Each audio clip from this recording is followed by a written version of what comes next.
परमेश्वर के महान नाम की स्तुति और महिमा हो। परमेश्वर ने हम पर बड़ी दया दिखाई कि एक और सुबह देखने के लिए प्रभु ने हमारी मदद की, और शाम तक प्रभु ने हम सबको अपने अपने स्थानों में संभाल के रखा। और परमेश्वर कैसा महान है, उस बात को एक और बार चख कर देखने का परमेश्वर ने हमें अवसर दिया है। आज फिर से हम उद्धार शास्त्र में कुछ बातों को और विचार करने जा रहे हैं। एक पवित्रता का जीवन व्यतीत करना हमारे बारे में परमेश्वर की तीव्र इच्छा है।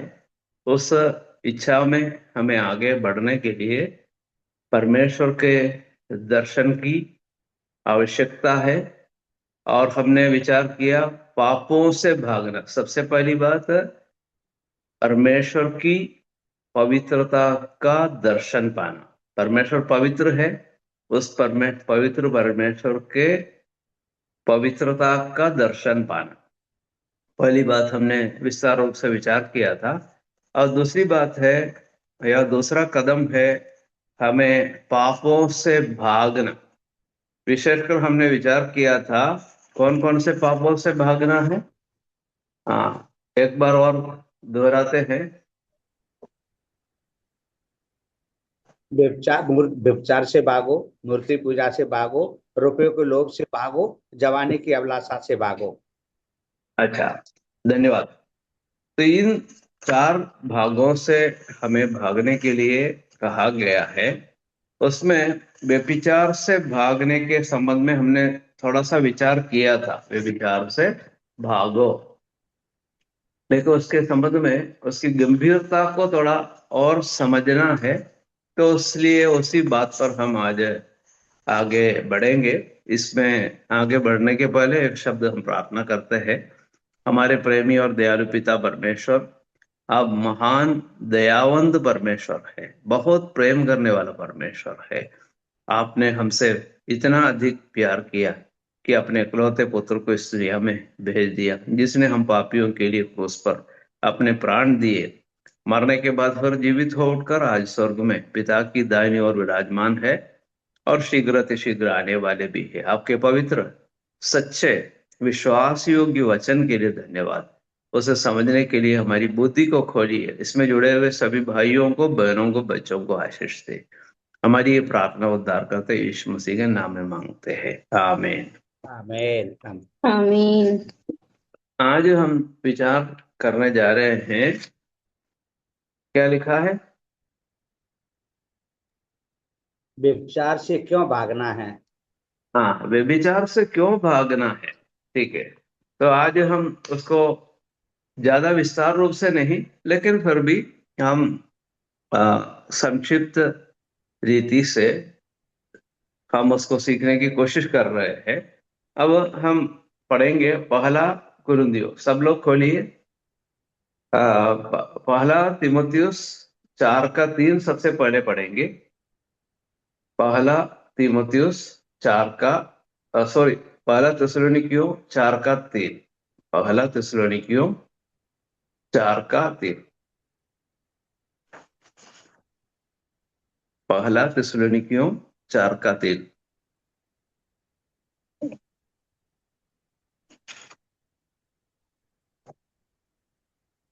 क्योंकि परमेश्वर की इच्छा यह है कि तुम पवित्र बनो, अर्थात व्यभिचार से बचे रहो। हाँ, परमेश्वर की इच्छा क्या है? साफ लिखा है, परमेश्वर की इच्छा यह है, परमेश्वर की इच्छा यह है कि तुम पवित्र बनो।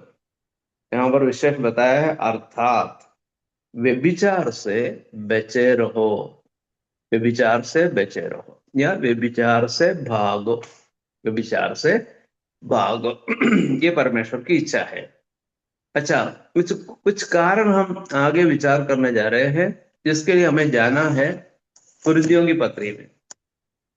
पहला कुरिन्थियों अध्याय 6 में जाएंगे और एक एक पद पढ़ के हम देख लेते हैं।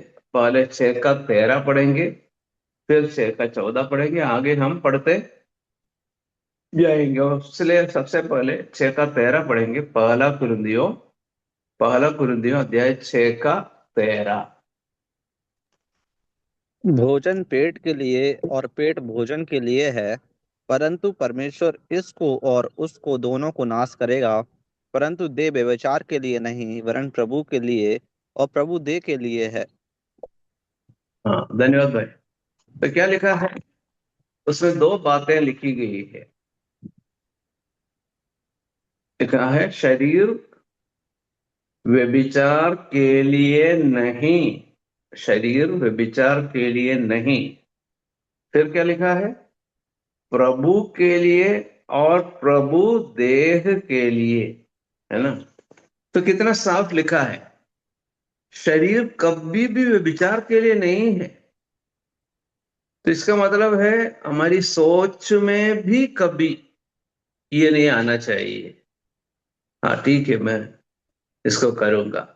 लेकिन हम मनुष्य हैं, हम मनुष्य हैं, सोच में भी पाप आ सकता है। तो इसलिए प्रभु को वचन में बताया गया है कि ये बात आप अपने, हम सभी अपने हृदय के उस पटल में लिख ले। क्या लिखे? शरीर व्यभिचार के लिए नहीं। फिर लिखा है प्रभु के लिए, प्रभु के लिए, और देह क्या है? प्रभु देह के लिए है। देखो क्यों ऐसा बताया गया है। एक ऐसा घनिष्ठ संबंध एक विश्वासी का प्रभु के साथ है। मतलब देह प्रभु के लिए और प्रभु देह के लिए, प्रभु देह के लिए मतलब हमारा शरीर भी प्रभु का है। हम प्रभु के हैं और प्रभु हमारे हैं और हम प्रभु के लिए हैं। तो ऐसा है। तो एक बहुत ही घनिष्ठ और अटूट अटल संबंध है। इस संबंध को मन में रखते हुए हमें इस पाप के बारे में, गंभीरता के बारे में सोचना है कि व्यभिचार नहीं करना चाहिए। अच्छा, हम 6:14 पढ़ेंगे। पहला कुरिन्थियों 6:14 क्या लिखा है वहां पे?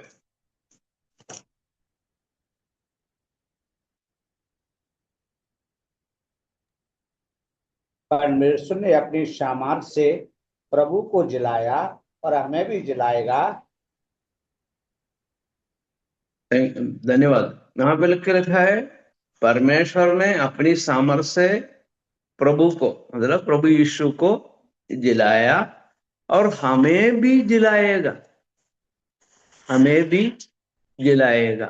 तो इस प्रभु यीशु मसीह ने अपने जीवन में कभी पाप नहीं किया, हमको मालूम है। प्रभु यीशु मसीह के बारे हम पढ़ते हैं, उसने पाप नहीं किया। इसका तात्पर्य है यीशु मसीह ने अपने शरीर में कोई पाप नहीं किया।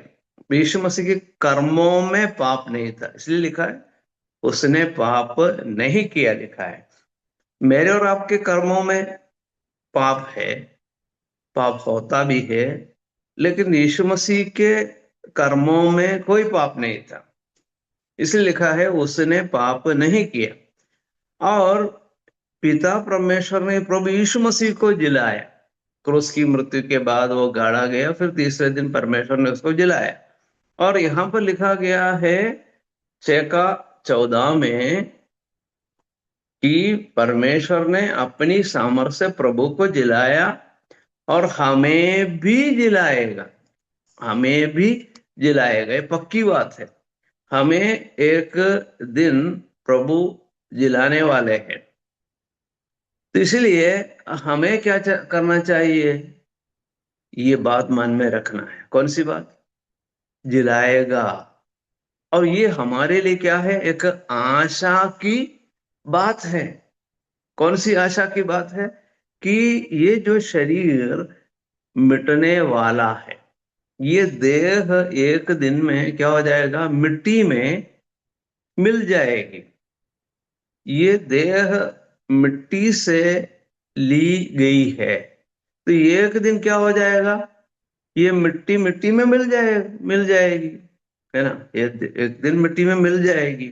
लेकिन क्या आशा है एक विश्वासी का, प्रभु यीशु मसीह आएगा और उस समय तुरही फूकी जाएगी और मुर्दे अविनाशी दिशा में उठाए जाएंगे और हम बदल जाएंगे। ये आशा हमारी है, ठीक है। और यदि हमारे पास ये आशा है तो क्या करना चाहिए। पहला यूहन्ना 3:3 पढ़िए, क्या लिखा है। पहला यूहन्ना, यूहन्ना की पहली पत्री, तीसरे अध्याय का तीसरे पद में क्या लिखा है। और जो कोई उस पर यह आशा रखता है वह अपने आप को बस वैसा ही पवित्र करता है जैसा वह पवित्र है। हाँ, जिसके पास ये आशा है, कौन सी आशा, कि ये मेरी देह एक दिन जिलाए जाएगी, परमेश्वर उसको जिलाएंगे, और ये आशा आपके मन में है तो क्या चाहिए, अपने आप को पवित्र करता है। जिसके पास ये आशा है वो अपने आप को क्या करता है, पवित्र करता है, जैसा वो पवित्र है। रोज मेरे जीवन को जांच कर परख कर देखना है, क्या मेरे जीवन पवित्र है। और पवित्रता किससे तो तुलना करके देखना है, प्रभु यीशु मसीह से तुलना करके देखना है। यीशु मसीह की पवित्रता और मेरी पवित्रता, ये हमें तुलना करना चाहिए। ऐसा नहीं कि हम और किसी भाई से या और किसी बहन से तुलना करके देखें, हाँ उस बहन की पवित्रता क्या है या उस भाई की पवित्रता क्या है, आप उसकी तुलना मत करो। जैसा वो पवित्र है वैसा हमें पवित्र होना है। तो इसलिए तुलना करने के लिए एक ही व्यक्ति है, वो प्रभु यीशु मसीह है। और यदि आपके मन में यह आशा है, आप आंखें बंद करो, प्रभु यीशु मसीह को ही सोचो, प्रभु यीशु मसीह कितना पवित्र है। उस पवित्रता को समझकर उससे आपको और मुझे देखना है। तो यीशु मसीह बिल्कुल पवित्र है, तो आपको ये प्रेरणा मिलेगी, मेरे पास एक आशा है, यीशु मसीह आने वाला है, मुझे अपने संग ले जाएगा, ये आशा है। तो उस आशा के साथ साथ पवित्रता के लिए हमें एक प्रेरणा देते हैं। हाँ, जिस रोज हमें उस पवित्रता में आगे बढ़ना चाहिए। कब प्रभु यीशु मसीह आएगा मालूम नहीं, आएगा जरूर। और कब मेरी मृत्यु होगी ये भी हमको मालूम नहीं, मेरी मृत्यु होगी वो भी मालूम नहीं। तो दोनों बातें नहीं मालूम, लेकिन वर्तमान में हम जीवित है, आज जीवित है, इस पल में हम जीवित है। इस पल के बारे में सोचो या आज के दिन के बारे में सोचो कि मेरा जीवन कैसा है। अपने आप को जांच कर, जो जो कमियां है, घटिया है, पाप है, अपराध है, उसको हमें क्या करना चाहिए, छोड़ना, प्रभु से माफी मांगना, छोड़ना, फिर रोज पवित्रता में आगे बढ़ना। क्योंकि संसार में रहते हुए क्या होता है, पाप होता है नहीं होता है, होता है, हर एक के जीवन में होता है, मेरे जीवन में भी होता है। लेकिन क्या चाहिए, हमें पवित्रता का जीवन व्यतीत करना है। उदाहरण के लिए एक बकरी और एक सुअर, जानते हैं आपको, बकरी को जानते हैं, सुअर को जानते हैं। लेकिन बकरी का क्या स्वभाव है, वो रोज सूखी जगह में रहना चाहती है, गंदी जगह वो पसंद नहीं करती। मान लीजिए एक बकरी पानी के नाले के ऊपर कूदती है, उस पार पहुंचने के लिए वो कूदी, हो सकता है कि वो पानी में गिर जाए, नाले में गिर जाए, नाले में गिरे तो क्या है, वो में करते हुए क्या है, अपने आप को फड़फड़ाते हुए वहां से बचने की कोशिश करती है। तुरंत जैसे ही वो गिरी उस पानी में, क्या करती है, फड़फड़ा कर वहां से निकलने की कोशिश करते हैं। कैसे भी हो वो निकलती है ना। फिर उसका अपने शरीर को जो है हिला हिला कर जो है पानी को जो है अपने शरीर से दूर करना वो चाहती है। जबकि सूअर को देखो, उसको हम अच्छे से शैम्पू लगाकर, साबुन लगाकर उसके अच्छे से धोए, धोकर आप अपने बिस्तर में उसको लिटाए, एक सूअर को। लेकिन अगले पल में क्या होगा, जैसे ही आपका ध्यान हटा, वो तुरंत जाकर कीचड़ में, गंदी जगह में वो पहुंच जाता तुरंत। तो दोनों के स्वभाव में कितना अंतर है। देखो ये याद रखना, बकरी के शरीर में कभी पानी नहीं गिरेगा, या बकरी कभी पानी में नहीं गिरेगा, या उसके शरीर में कोई गंदगी नहीं होगी, ये अपन नहीं बोल सकते। हो सकती है, बचा, अपने आप को बचाकर वो चलती है ना। अब बारिश होती है तो कहीं ऐसी जगह में वो जो है पहुंच जाती है, मतलब मान लीजिए एक पेड़ के नीचे हो, या किसी मकान के उस वरांदे में, कहीं वो पहुंच जाती है, तुरंत पहुंच जाती है, जिससे कि उसके ऊपर एक बूंद भी पानी न गिरे। पर कभी कभी क्या होता है, पानी गिरता है, उसके ऊपर गिरता है, तो क्या है, वो तुरंत जगह ढूंढती है, सूखी जगह ढूंढती है। ये आपको मालूम है। तो इसी प्रकार है कि विश्वासी, विश्वासी के जीवन में कोई पाप नहीं होगा, ऐसा बाइबल नहीं सिखाती है। हो सकता है, लेकिन अपने आप को बचाने की एक चेष्टा, एक विचार हमारे मन में रहता है, ठीक है। तो ये पवित्रता हमारे जीवन में चाहिए। और हम एक आशा रखते हैं, क्या है, एक दिन ये सब संघर्ष खत्म हो जाएगा, मैं पहुंच जाऊंगा प्रभु के पास। तब पाप के बारे में, पाप की उपस्थिति नहीं होगी, पाप हम नहीं कर पाएंगे, ऐसी स्थिति में हम पहुंच जाएंगे। तब तक हमें इस बात पर ध्यान देने की आवश्यकता है। अच्छा, अगली बात अब पढ़ेंगे अपन, क्या है, पहला कुरिन्थियों 6:15। पहला कुरिन्थियों 6:15।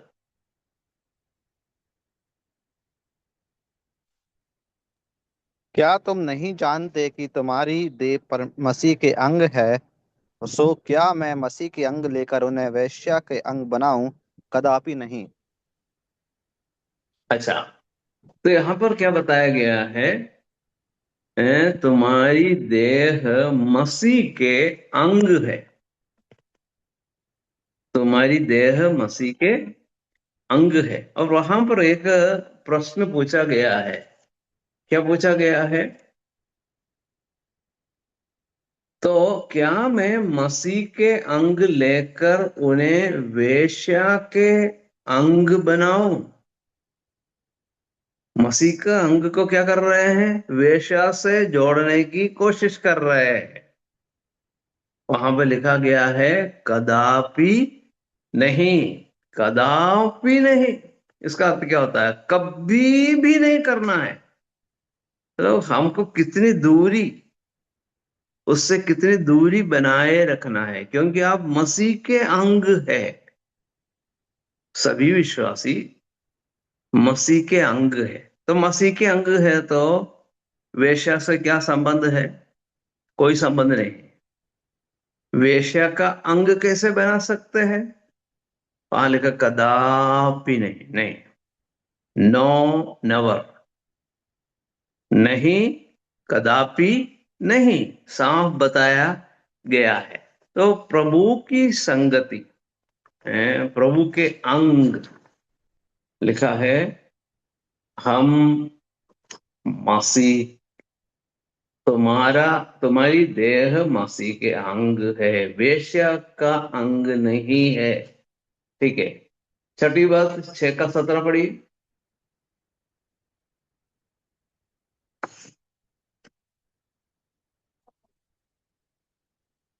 और जो प्रभु की संगति में रहता है वह उसके साथ एक आत्मा हो जाता है।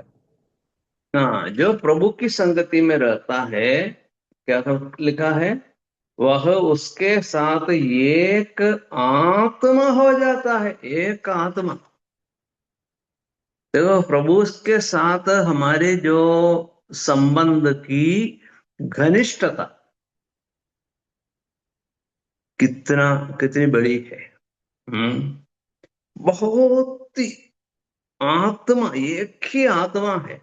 अब शरीर के बारे में, एक शरीर के बारे में हम सोच रहे थे, लेकिन यह बताया गया है ये एक आत्मा है। प्रभु के साथ एक आत्मा। एक शरीर के बारे में हम सोच सकते हैं, है ना, पति पत्नी एक देह है, ऐसा बताया गया है। पति पत्नी एक ही देह है। अच्छा, उसका तात्पर्य क्या होता है? पति सिर, पत्नी देह, इस प्रकार के संबंध है। ठीक है। लेकिन प्रभु यीशु मसीह के साथ हम एक आत्मा है। प्रभु का आत्मा, मेरा आत्मा, दोनों को प्रभु ने ऐसा जोड़ दिया कि फिर संबंध नहीं टूटेगा। अटूट संबंध है। लेकिन पति पत्नी के संबंध के बारे में हम जानते हैं, मृत्यु अलग कर सकती है।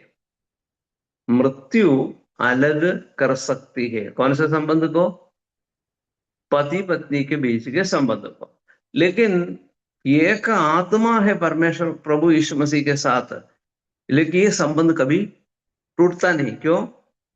एक आत्मा है, एक शरीर नहीं, एक आत्मा है। तो वो आत्मिक संबंध वो टूटने वाला नहीं है। इसलिए हम कहते हैं, प्रभु यीशु ने कहा, पुनरुत्थान और जीवन में ही हूं, जो कोई मुझ पर विश्वास करता है वो यदि मर भी जाए तो भी जिएगा। पौलुस कहता है, मसीह, मैं संसार से कूच कर मसीह के पास जा रहूंगा। यहां से छूटा कहां पहुंच जाएगा? मसीह के पास। जैसे ही एक विश्वासी की मृत्यु होती है, ठीक उसी पल में वो पहुंच जाएगा प्रभु के पास। फिर वो उसके पास है, मतलब प्रभु के पास है। संसार में नहीं है वो व्यक्ति, प्रभु के पास है, क्योंकि एक अटूट संबंध है। उसके बारे में लिखा है कि जो प्रभु की संगति में रहता है वह उसके साथ एक आत्मा हो जाता है। फिर एक बात हम अभी पढ़ने जा रहे हैं, पहला कुरिन्थियों 6 का 16 पढ़िए। पहला कुरिन्थियों 6 का 16 में क्या लिखा है? पहला कुरिन्थियों 6 का 16। क्या तुम नहीं जानते कि जो कोई वेश्या से संगति करता है वह उसके साथ एक तन हो जाता है, क्योंकि वह कहता है कि वे दोनों एक तन होंगे। हाँ, वेश्या के साथ संगति करने वाले के बारे में क्या लिखा है? क्या तुम नहीं जानते कि जो कोई वेश्या से संगति करता है वह उसके साथ एक तन हो जाता है। एक तन हो जाता है। फिर क्या लिखा है? क्योंकि लिखा है वे दोनों एक तन होंगे। एक तन हो जाते हैं। एक तन हो जाते हैं। कोई भी व्यक्ति किसी पराई स्त्री के साथ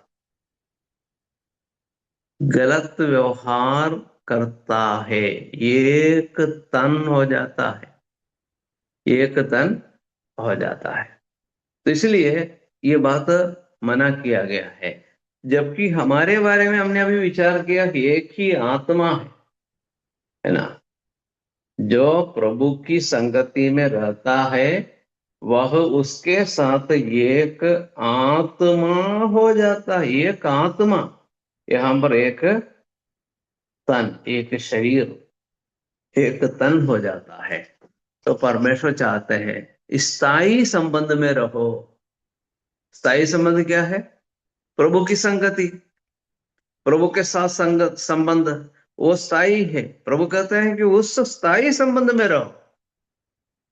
ये जो शारीरिक संबंध जो है क्षणिक है और उसमें खतरा भी है, लेकिन प्रभु के साथ एक आत्मा होकर आप जी रहे हैं, उसमें कोई खतरा नहीं, उसमें कोई खतरा नहीं, उसमें कोई बुराई भी नहीं। याद रखो, दोनों का जो भेद आपको समझना चाहिए। यदि पाप में, मतलब व्यभिचार के पाप में आप गिरे, मतलब आप खतरे की स्थिति में, खतरा है। लेकिन प्रभु के साथ आपकी संगति है, उसमें कोई खतरा नहीं है। अगली बात हम पढ़ने जा रहे हैं, 6 का 18 पढ़िए। पहला कुरिन्थियों 6 का 18। व्यभिचार से बचे रहो। जितने और पाप मनुष्य करता है वे देह से के बाहर है, परंतु व्यभिचार करने वाला अपनी ही देह के विरुद्ध पाप करता है। अपनी ही देह के विरुद्ध पाप करता है। देखो, बहुत सारे पाप है, सभी पापों से भागना है, लेकिन व्यभिचार से भागने के लिए विशेष क्या क्यों बताए गए हैं? उसका मेन कारण है, क्या करता है वो? अपनी ही देह के विरुद्ध पाप करता है, अपनी ही देह के विरुद्ध। देखो, ये बहुत बड़ा खतरा है। आप अपने विरुद्ध में ही पाप कर रहे हैं, और यदि आप उस बात को समझते हैं तो आप कैसे पाप करेंगे? अरे, मेरे शरीर को ही या मेरी देह को ही या मेरे व्यक्तित्व को हानि पहुंचाने वाला काम मैं क्यों करूं? आग से हम क्यों भागते हैं? कहीं आग लगी तो रुकता है क्या कोई? वो वहां से भागता है ना। जब अब इन दिनों में युद्ध हो रहे हैं, है ना, ईरान में और खाड़ी प्रदेश में, कुवैत में, बहरीन में, ओमान में, कतर में और इसराइल में, चलो सब जगह जो है युद्ध है। तो युद्ध है तो क्या है, सब लोग भागते हैं। कहां से भागते हैं? जहां पर जो है मिसाइल गिरता है वहां से भागता है ना। अफरी तफरी हो जाती है, लोग जो है वहां से भागते हैं, बचने की कोशिश करते हैं। और यहां तक कि उन राष्ट्रों में भी कोई जाना नहीं चाहते। अभी कोई उस राष्ट्र में जाना चाहता है? नहीं चाहता है। अरे, वहां तो खतरा है भाई, इसलिए वहां मत जाना। भले अब मान लीजिए कोई इंडिया से कुवैत जाना चाहता है, नहीं नहीं, बोलते हैं अभी नहीं जाना, तो खतरा है, वहां जाना नहीं चाहेंगे। या दुबई में जाना, नहीं, दुबई में नहीं जाना क्योंकि दुबई में खतरा है। तो मनुष्य ऐसा सोचता है। तो एक व्यक्ति जो पाप करता है, व्यभिचार करता है, क्या करता है? अपनी ही देह के विरुद्ध पाप करता है। कौन अपने आप को खतरे में डालेगा? नहीं डालेगा ना। याद रखना, तो व्यभिचार ऐसा खतरा है, ठीक है। ओके, अगला कारण, नौवां कारण क्या बताया है? 6 का 19 पढ़िए।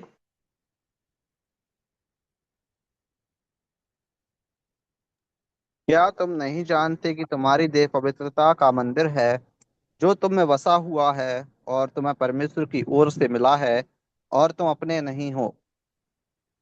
अच्छा, पवित्र आत्मा का मंदिर है। मेरी और आपकी देह क्या है? पवित्र आत्मा का मंदिर है। तो पवित्र आत्मा का मंदिर है तो उसमें पाप हो सकता है क्या? अनुमति दे सकते हैं क्या? नहीं दे सकते। ये पवित्र आत्मा का मंदिर है। आपको मालूम है, आप सब जानते हैं, कोई एक पवित्र जगह में प्रवेश करता है, चप्पल बाहर उतार के जाता है पवित्र जगह में, है ना। भले कलीसिया के अंदर हो या चर्च बिल्डिंग के अंदर हो या मंदिर में हो, मस्जिद में हो, क्या करता है? चप्पल बाहर, क्योंकि पवित्र जगह है ना, पवित्र जगह है, वहां चप्पल पहनकर नहीं जाना है। अगर आपको मालूम है आपके घर पे भी कोई आता है तो ये बाहर चप्पल उतार के अंदर आता है, ये भी आपको मालूम है। तो ये कहने की, मुझे समझाने की जरूरत नहीं है। तो एक पवित्र जगह में अपवित्रता हम कभी पसंद नहीं करते, कीचड़ गंदगी, है ना, कुछ पसंद नहीं करते। तो यदि ऐसा है तो क्या परमेश्वर चाहता है कि आपके अंदर पाप हो? नहीं चाहते। तो आपको भी समझना है, देखो ये मेरा जो शरीर जो है पवित्र आत्मा का मंदिर है, इसके अंदर गंदगी नहीं आना चाहिए। हैं? गंदगी नहीं आनी चाहिए। यदि मान लीजिए कोई गंदगी है तो तुरंत आप उसको क्या करेंगे? साफ करेंगे, तुरंत साफ करेंगे। हाँ, तो गंदगी आने नहीं देंगे। पहली बात, मान लीजिए आपके अंदर पाप आ गया, तुरंत क्या करेगा? साफ, है ना। जैसे बकरी का उदाहरण अपन ने लिया, तो तुरंत उस गंदगी से, उस कीचड़ से, उस पानी से वो बचने की कोशिश करती है। ठीक उसी प्रकार एक विश्वासी के जीवन में भी होना चाहिए, क्योंकि परमेश्वर के पवित्र आत्मा का मंदिर है। फिर उसी 6:19 में एक और बात बताई गई है, तुम क्या लिखा है? तुम तुम अपने नहीं हो। तुम अपने नहीं हो, तुम अपने नहीं हो। फिर किसके हैं? प्रभु के हैं। हम प्रभु के हैं, अपने नहीं है भाई, अपने नहीं है। कई बार हम सोचते हैं अपना अपना अपना सोचते हैं, नहीं, ये है परमेश्वर का है परमेश्वर का है। और कैसे परमेश्वर का हो गया है? यहाँ पर ये 6:19 में ये बात भी बताई गई है, क्या है? कैसे परमेश्वर का हो गया? दाम देकर मोल लिए गए हैं। हाँ, पहला दाम, हाँ, दाम देकर मोल लिए गए हो, हैं? क्या भी लिखा है ना? दाम देकर। कौन सा दाम दिया प्रभु ने? इसको पढ़ के देख लीजिए, पहला पत्रस 6:19 में कौन सा दाम दिया था?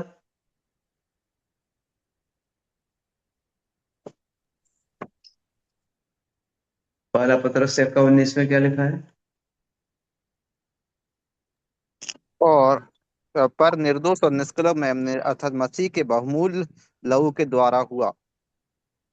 हाँ, प्रभु यीशु मसीह का लहू। उस लहू के बारे में क्या क्या बताया है? निर्दोष लहू है, निष्कलंक लहू है, बहुमूल्य लहू है ना। प्रभु यीशु मसीह का लहू निष्कलंक लहू है, निर्दोष लहू है, फिर बहुमूल्य लहू है।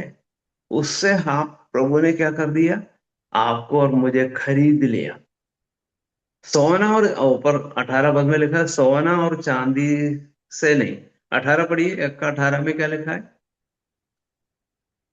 क्योंकि तुम जानते हो कि तुम्हारा निकम्मा चाल चलन जो बाप दादों से चला आता है, उससे तुम्हारा छुटकारा चांदी सोने अर्थात नासमान वस्तुओं के द्वारा नहीं हुआ। हाँ, वो सब नाशवान वस्तु है प्यारे भाई। सोना नाशवान, चांदी नाशवान। सोना चांदी जो है, क्या है? नाशवान चीज है। आज उसका मूल्य मैं नहीं बता रहा हूं मूल्य नहीं है ना। सोना चांदी का मूल्य है मूल्य। वो बहुमूल्य माना जाते हैं, लेकिन मुझे और आपको परमेश्वर ने खरीदा यीशु मसीह के लहू के द्वारा। यीशु मसीह का लहू, उसका मूल्य सोने से और बहुमूल्य पत्थर से, चांदी से सबसे बहुमूल्य है। क्योंकि ये सोना चांदी एक दिन जल जाएगा, एक दिन खत्म हो जाएगा। सोना चांदी का कोई मूल्य नहीं होगा, ऐसे का समय आने वाला है ना। सोना चांदी का मूल्य जो है अभी मनुष्यों ने उसको मूल्य दिया है, लेकिन बहुत आय से बहुत ज्यादा सोना आपके पास है तो क्या मूल्य है ना? पत्थर जैसे सोना आपके पास है तो क्या मूल्य होगा? कोई मूल्य नहीं होगा ना। अभी ये कम है, कम मात्रा में है, कम मात्रा में है, तो उसका मूल्य है, उसका मूल्य है।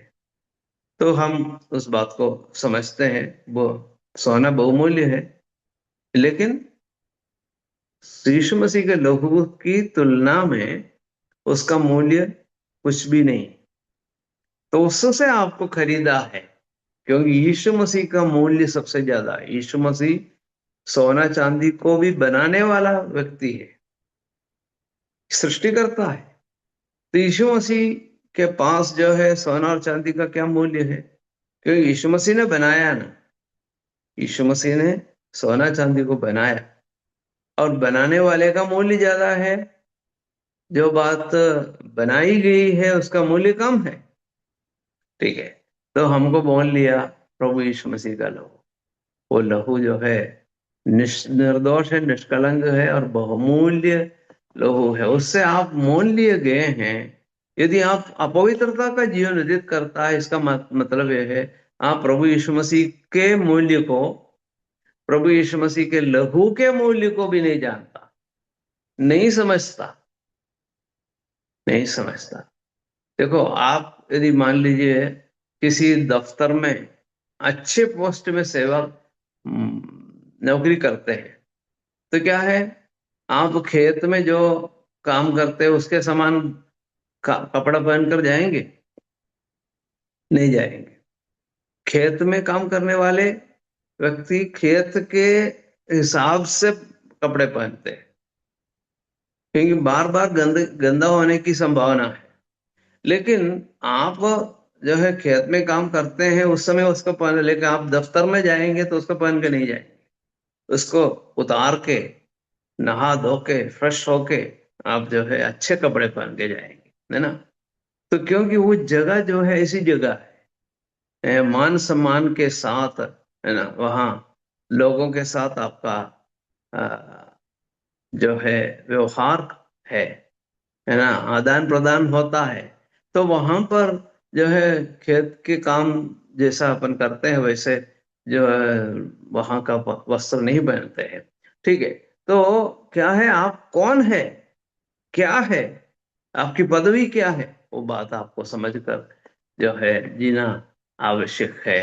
और उसके बाद आखिरी में हम ये 12 पॉइंट देखने जा रहे हैं। हाँ,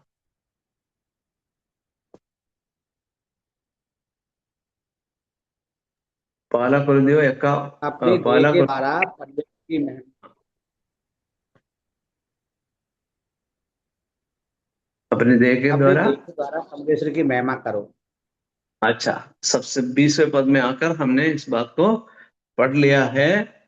दाम देकर मोल लिए गए हो, इसलिए अपनी देह के द्वारा परमेश्वर की महिमा करो। ये शरीर परमेश्वर ने आपको दिया है परमेश्वर की महिमा के लिए, इस्तेमाल होने के लिए, है ना?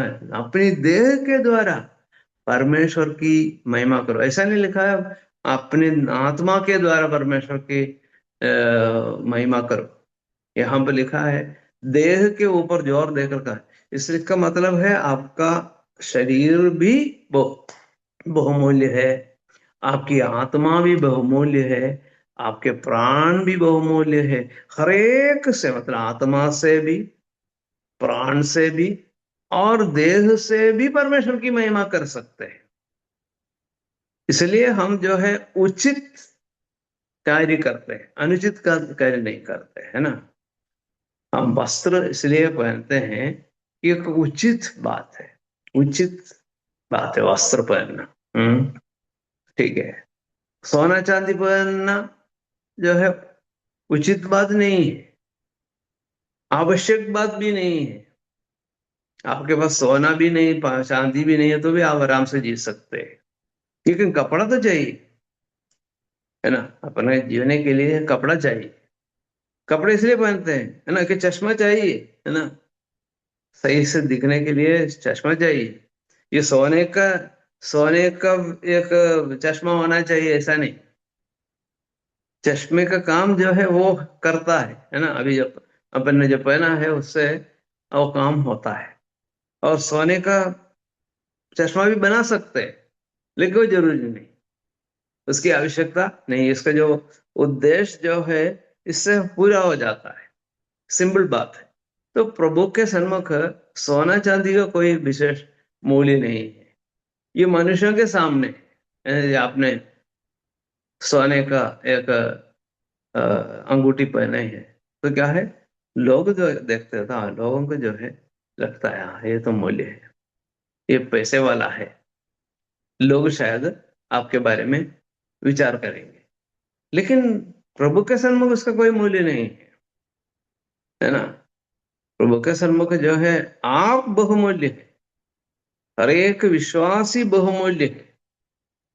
उसने क्या पहना है, उसके पास कितने पैसे हैं, नहीं, उसका कोई मूल्य परमेश्वर के सामने नहीं। इस दुनिया में रहते हुए हमें चाहिए, भोजन चाहिए, कपड़े चाहिए, मकान चाहिए, है ना, कहीं जाना है तो गाड़ी चाहिए, ये सब अपन को चाहिए चाहिए। लेकिन वो सब जो है आपके मूल्य को नहीं बढ़ाएगा। प्रभु के सन्मुख आपके पास अ, कितने कपड़े हैं उसके अनुसार प्रभु आपके मूल्य को नहीं देखते। आपके पास कपड़े हैं नहीं है तो भी प्रभु के सन्मुख बहुमूल्य है। ठीक है, इस बात को याद रखें। अब हम देखने जा रहे हैं व्यभिचार से बचने के लिए उपाय क्या है। ये भी तो सीखना है, तभी तो आप उसमें सफल हो जाएंगे। ठीक है, पढ़ेंगे पहला कुरिन्थियों 7वें अध्याय के 1 और 2 पढ़िए। बचने के लिए क्या करना चाहिए। परंतु व्यभिचार के डर से हर एक पुरुष की पत्नी और हर एक स्त्री का पति हो। पति अपनी पत्नी का हक पूरा करे और वैसे ही पत्नी भी अपने पति का। अच्छा, 7वें अध्याय का 1 और 2, एक भी पढ़िए। उन बातों के विषय में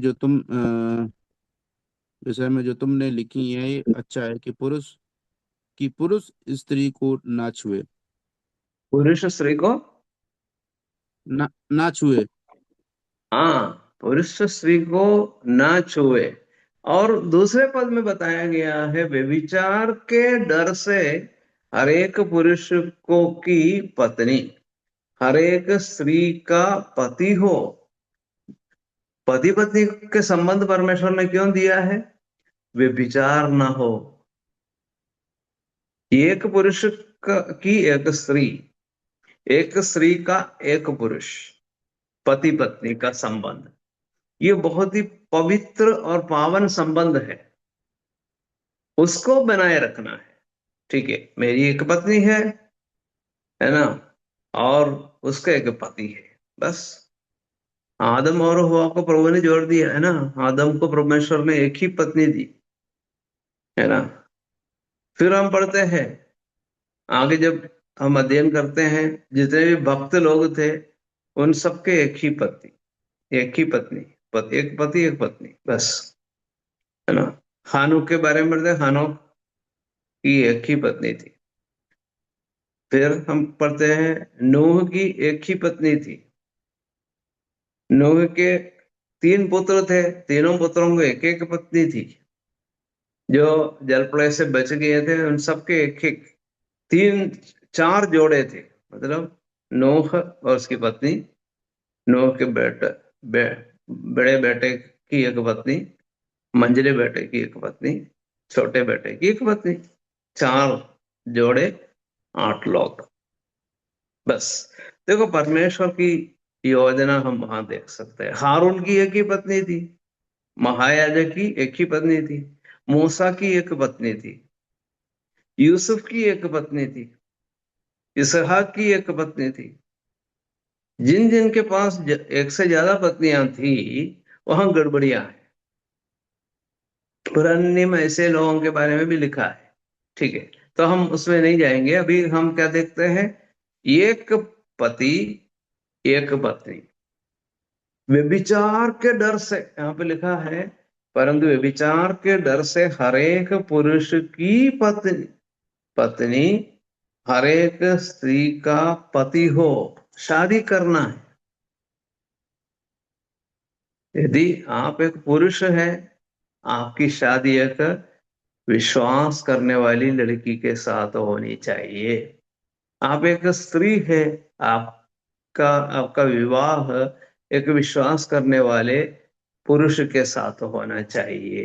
बस शादी होना है ना। आदम की शादी, आदम का अकेला रहना अच्छा नहीं। परमेश्वर ने कहा मैं उसके लिए एक उचित सहायक बना दूंगा। परमेश्वर ने कहा, ऐसा किया भी। तो ये परमेश्वर की योजना है, क्योंकि व्यभिचार नहीं होना चाहिए। एक पति एक पत्नी ये है। तो इसलिए व्यभिचार से बचने के लिए चाहते हैं, यदि आपकी शादी नहीं हुई, जो मेरी आवाज को सुनने वाले हैं, आपकी शादी नहीं हुई है, आपकी शादी होना है। समय पर शादी होना है। एक, यदि आप पुरुष है, आपके स्त्री के साथ शादी होना है। यदि आप स्त्री है, आपके विवाह एक पुरुष के साथ होना है। परमेश्वर का वचन कहता है, जिससे कि आपके विचार नहीं रहेगा। तो यहाँ पे लिखा है नहीं छूना, पुरुष स्त्री को ना छुए। अच्छा, ऐसा क्यों बताया? छूने से बहुत प्रॉब्लम होता है। ठीक है, छूना दो प्रकार के होते हैं। कैसे हैं? एक मन से छूना, दूसरा तन से छूना। मन से छूना, तन से छूना, है ना। उसके बारे में प्रभु यीशु ने बताया, समझाया। व्यभिचार के बारे में जब प्रभु यीशु मसीह ने शिक्षा दी तो क्या समझाया? मत्ती रचित सुसमाचार अध्याय 5 में लिखा है। अध्याय 5 पढ़ के देख लेते हैं, प्रभु यीशु ने क्या कहा था।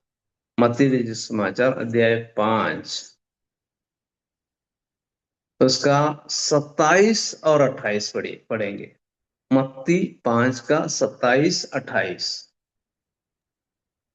तुम सुन चुके हो कि कहा गया था कि व्यभिचार ना करना, परंतु मैं तुमसे ये कहता हूँ कि जो कोई किसी स्त्री पर दृष्टि डाले वह अपने मन में उससे व्यभिचार कर चुका। हाँ, देखो, याद रखना, बहुत ही ध्यानपूर्वक देखने की पद है ना। व्यभिचार नहीं करना।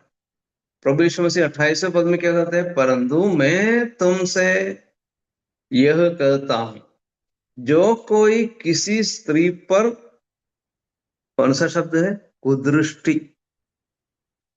दृष्टि डाले, ऐसा नहीं, कुदृष्टि डाले, मतलब गलत नजर से देखना, बुरी नजर से देखना। क्या होता है? वह अपने मन में फिर क्या लिखा है? उससे व्यभिचार कर चुका है। ऐसा नहीं करेंगे, शायद करने की संभावना है, नहीं। बुरी नजर से किसी स्त्री को देखना मन से छूने के बराबर है। मन से व्यक्ति छूता है। मन से छूना या मन से व्यभिचार कर सकते हैं। किसी को पता नहीं चला, आपने मन से व्यभिचार किया, किसी को पता नहीं चला, लेकिन परमेश्वर को पता चला। तो आप व्यभिचारी है प्रभु के सन्मुख, व्यभिचारी है। कैसे व्यभिचारी? अरे मैंने कुछ नहीं किया, मैंने स्त्री को छुआ तक नहीं, मैं कैसे व्यभिचारी बनूंगा? प्रभु यीशु मसीह का, नहीं, तूने पाप किया है, तूने व्यभिचार किया है। कैसे? मन से छुआ, कुदृष्टि डालना, किसी पराई स्त्री को बुरी नजर से देखना, क्या है? वो है मन से व्यभिचार करना। ये नहीं करना चाहिए। ऐसे लिखा है छूना नहीं। अब शरीर हाथ से छूने की बात आई, किसी भी स्त्री को नहीं छूना, कोई अधिकार आपको नहीं दिया है। किसी स्त्री को छूने का अधिकार आपको नहीं दिया है। इसका मतलब क्या है? गलत उद्देश्य से छूना। अरे किसी स्त्री को नहीं छूना मतलब ये है, मान लीजिए कि डॉक्टर है, डॉक्टर को अपने पास आने वाली मरीज को, मतलब स्त्री है, तो उसको छूना पड़ेगा, उसका पल्स देखना पड़ेगा, है ना। पल्स देखते हैं इसे। क्यों देखते हैं? छूना पड़ेगा ना। छुए बिना कैसे काम कर सकता है एक डॉक्टर? करना पड़ेगा। लेकिन गलत व्यक्ति से छूना गलत, ये बताया गया। छूने का अर्थ समझ लेना चाहिए। तो एक सीमा रखी है ना, उस सीमा को लांघना नहीं चाहिए, है ना। हम छूते हैं, है ना, हाथ मिलाते हैं, कभी हाथ मिलाते हैं, नहीं तो नमस्ते कर सकते हैं। नमस्ते करना भी अच्छी बात है, जरूरी नहीं कि आप हाथ मिलाएं। ठीक है। तो छूने का तात्पर्य प्रभु के वचन में स्पष्ट है। गलत उद्देश्य से छूना वो नहीं होना चाहिए। ठीक है, प्रभु सहायता करे। ठीक है। ऐसा करे तो क्या होगा ये भी बताया विस्तार रूप से प्रभु के वचन में, इसके बारे में बताया गया है। लेकिन ये सब हमको विचार करने के लिए समय नहीं है, तो हम जल्दी पढ़ेंगे। नीति वचन 6 का 25 पढ़ेंगे, और 6 का 29 पढ़ेंगे, 6 का 32 पढ़ेंगे। ठीक है, जल्दी पढ़िए। नीति वचन अध्याय 6 का 25, 29, 32। उसकी सुंदरता देखकर अपने मन में उसकी अभिलाषा ना कर, वह तुझे अपने कटाक्ष से फंसाने ना पाए। जो पराई स्त्री के पास जाता है उसकी दशा ऐसी है, वरन जो कोई उसको छुएगा वह दंड से ना बचेगा। परंतु जो परस्त्रीगमन करता है वह निर्बुद्धि है। जो अपने प्राणों को नाश करना चाहता है वह ऐसा करता है। ठीक है, आपको समझ में आया ना? मतलब पहली बात क्या है, क्या नहीं करना चाहिए 6 का 25 में?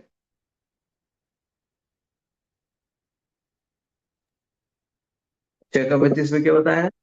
उसकी सुंदरता देखकर अपने मन में उसकी अभिलाषा ना कर, वह तुझे अपने कटाक्ष में फंसाने ना पाए। अभिलाषा नहीं करना। फिर क्या लिखा है 29 में? कौन सा शब्द है? जो पराई स्त्री के पास जाता है उसकी दशा ऐसी है, वरन जो कोई उसको छुएगा वह दंड से ना बचेगा। हाँ, पराई स्त्री के पास जाना, उसको छूना, पास जाना, छूना। यहाँ पर लिखा है क्या करता है? परस्त्री गमन करना। ठीक है, तो साफ लिखा है ना। मोह नहीं करना, पास नहीं जाना, छूना नहीं, व्यभिचार या परस्त्री गमन नहीं करना। देखो, पहले हम क्या कर सोच, पहले मोह, मोह के बाद फिर पास जाते हैं, पास नहीं जाना। फिर क्या है, उसको छूते हैं, छूने के बाद व्यभिचार।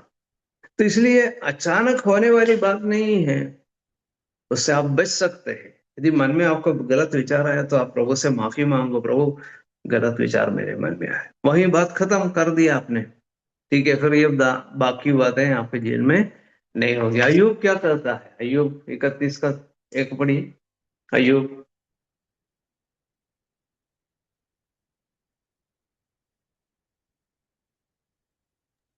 मैंने अपनी आंखों के विषय वाचा बांधी है, फिर मैं किसी कुआरी को पर क्यों कर आंखें लगाऊं। लोगों के साथ वाचा बांधना, अयुब से सीखो। अयुब क्या करता है? मैंने अपनी आंखों के साथ एक वाचा बांधी है।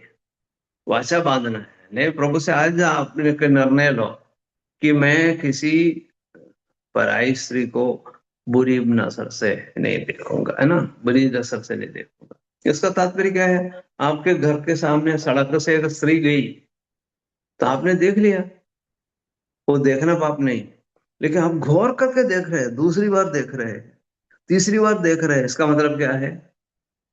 मोह आपके अंदर होता है। अब सैकड़ों स्त्रियां हमारे घर के सामने से, सड़क से निकलते हैं, उसको एक बार देखना मतलब आप क्या कर सकते हैं?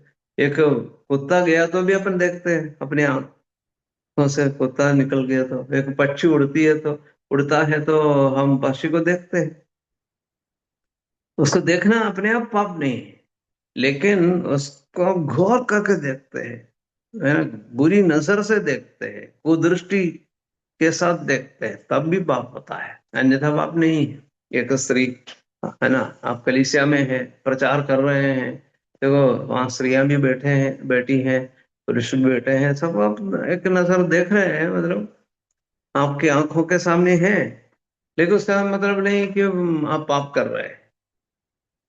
बात आपको समझ में आई होगी, है ना। ये पाप बहुत भयानक है। जल्दी से हम देखकर समाप्त करेंगे। पाप बहुत भयानक है। उत्पत्ति की पुस्तक 6 का 1 से 3 तक पढ़िए। उत्पत्ति 6 का 1 से 3। फिर जब मनुष्य भूमि के ऊपर बहुत बढ़ने लगे और उनकी बेटियां उत्पन्न हुई, तब परमेश्वर के पुत्रों ने मनुष्य की पुत्रियों को देखा कि वे सुंदर है, सो उन्होंने जिस जिसको चाहा उनसे ब्याह कर लिया। और यहोवा ने कहा, मेरा आत्मा मनुष्य से सदा लो विवाद करता ना रहेगा, क्योंकि मनुष्य भी शरीर ही है, उसकी आयु 120 वर्ष की होगी। 6 से 8 तक भी। उन दिनों में पृथ्वी पर दानव रहते थे। और उसके पश्चात जब परमेश्वर के पुत्र मनुष्य की पुत्रियों के पास गए, तब उनके द्वारा जो संतान उत्पन्न हुई वे पुत्र सूरवीर होते थे, जिनकी कीर्ति प्राचीन काल से प्रचालित है। और यहोवा ने देखा कि मनुष्यों की बुराई पर पृथ्वी पर बढ़ गई है, और उनके मन में के विचार में जो कुछ उत्पन्न होता है वो तो निरंतर बुरा ही होता है। और यहोवा पृथ्वी पर मनुष्य को बनाने से पछताया और वह मन में अति खेदित हुआ। तब यहोवा ने सोचा कि मैं मनुष्य को जिसकी मैंने सृष्टि की है पृथ्वी के ऊपर से मिटा दूंगा। क्या मनुष्य, क्या पशु, क्या रेंगने वाले जंतु, क्या आकाश के पक्षी, सबको मिटा दूंगा, क्योंकि मैं उनके बनाने से पछताता हूँ। परंतु यहोवा के अनुग्रह की दृष्टि नूह पर बनी रही। बस प्रभु ने क्या कहा, क्या सोचा, मैंने मिटा दूंगा, मिटा दूंगा, मिटा दूंगा, है। ठीक है, तो मिटाया क्या। 7वें अध्याय के 21, 22, 23 पढ़िए। उत्पत्ति 7 का 21, 22, 23।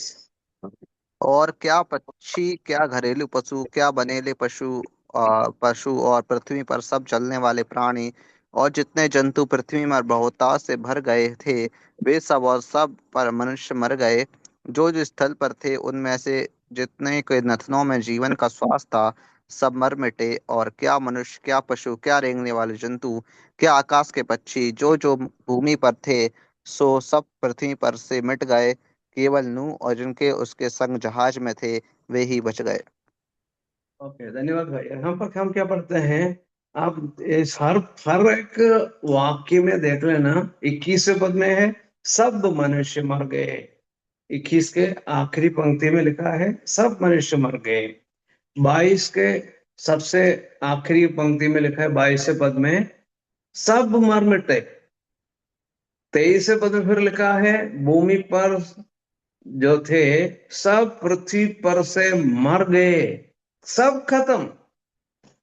कौन से पाप के कारण, वे विचार के कारण सब मर गए, सब मर गए, है ना। तो इस संबंध में विचार करने के लिए बहुत कुछ है। हम एक पर जल्दी देखकर समाप्त करेंगे। उत्पत्ति 19, 19 का 4, 5, 19 का 23 और से 29 तक जल्दी पढ़ेंगे। उत्पत्ति 19।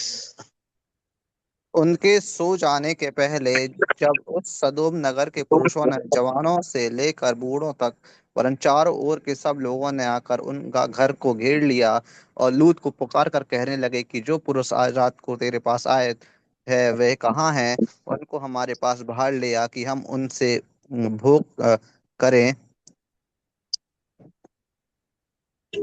अ, लूत के सुअर के निकट पहुंचते ही सूर्य पृथ्वी पर उदय हुआ। तब यहोवा ने अपनी ओर से सदोम और अमूरा पर आकाश से गंधक और आग बरसाई, और उन नगरों को और संपूर्ण तराई को और नगरों को और उस संपूर्ण तराई को और नगरों के सब निवासियों भूमि की सारी उपज समेत नाश कर दिया। लूत की पत्नी ने जो उसके पीछे थी दृष्टि फेर के पीछे की ओर देखा और वह नमक का खम्मा बन गई। भोर को इब्राहिम उठ कर उस स्थान को गया जहां वह यहोवा के सम्मुख खड़ा था, और सदोम और अमोरा और उस तराई के सारे देश की ओर आंख उठाकर क्या देखा कि उस देश में से धधकती हुई आग भट्टी का सा धुआं उठ रहा है। और ऐसा हुआ कि जब परमेश्वर ने उस तराई के नगरों को जिन में लूत रहता था उलट पुलट कर नाश किया, तब उसने इब्राहिम को याद करके लूत को उस घटना से बचा लिया। यहाँ पर हम क्या देखते हैं, ये दोनों जगह में कौन सा पाप था? दोनों जगह पे व्यभिचार, है ना। व्यभिचार के कारण जल प्रलय हुआ, व्यभिचार के कारण सदोम अमोरा नगरों को नष्ट किया। ये पाप जो है बहुत ही भयानक है। क्यों भयानक है? अब दो उदाहरण बहुत सारे हैं। दो खास उदाहरण उत्पत्ति की पुस्तक में ही आपको मिलता है। बुराई, पाप। कौन सा पाप? अपनी अपनी इच्छा के अनुसार सुंदर सुंदर लड़कियों को ब्याह कर लिया। उत्पत्ति की पुस्तक अध्याय 6 में जिस जिसको चाहते थे, हाँ, एक नहीं, दो नहीं, तीन नहीं, जितने लोगों को चाहते उतने लोगों, उतनी लड़कियों को शादी की। तो परमेश्वर का क्रोध भड़का। और उत्पत्ति के पुस्तक 19 में लूत के जमाने में सदोम अमोरा नगरों में भी यही हुआ। उन्होंने भी क्या किया? और बुरे काम, पुरुष पुरुष के साथ, स्त्री स्त्री के साथ गलत व्यवहार। परमेश्वर ने क्या किया? सबको, वहां पर दोनों स्थानों को आप पढ़ के देख लीजिए, सभी निवासियों को, बूढ़ों से छोटे छोटे बच्चों से लेकर बूढ़ों तक सबको कष्ट नष्ट कर दिया। तो इसलिए भयानक है, ये बात याद रखना है। यहां पर मैंने नोट किया है दो लोगों के नाम, शिमशोन का, सुलेमान का। इस पाप में गिरे। शिमशोन भी गिरा, सुलेमान भी, दोनों पाप में गिरे, जबकि यूसुफ नहीं गिरा, है ना। यूसुफ नहीं गिरा। 39 अभी पढ़ेंगे नहीं, उत्पत्ति 39 का 9 और 10 और बाद में पढ़ के देख लीजिए, देखो वो पाप में नहीं गिरा। तो इसलिए उसके जीवन में बड़ी आशीष मिली, यूसुफ के जीवन में आशीष मिली, क्योंकि वो पाप में नहीं गिरा। बड़ी क्या है, उसके ऊपर जो है गलत प्रेरणा उसको मिली, है ना, लेकिन वो गिरा नहीं। तो हम भी ध्यान दें इन बातों पर, प्रभु हमारी मदद करे। तो 3-4 मिनट मैंने इसलिए ज्यादा लिया कि कोर्स एक जो है कंप्लीट हो सके, तो माफ कीजिए 3-4 मिनट मैंने ज्यादा लिया। प्रभु आपको आशीष दे। परमेश्वर के नाम की स्तुति और महिमा सदा सर्वदा के लिए हो। सबको प्रभु आशीष दे। धन्यवाद।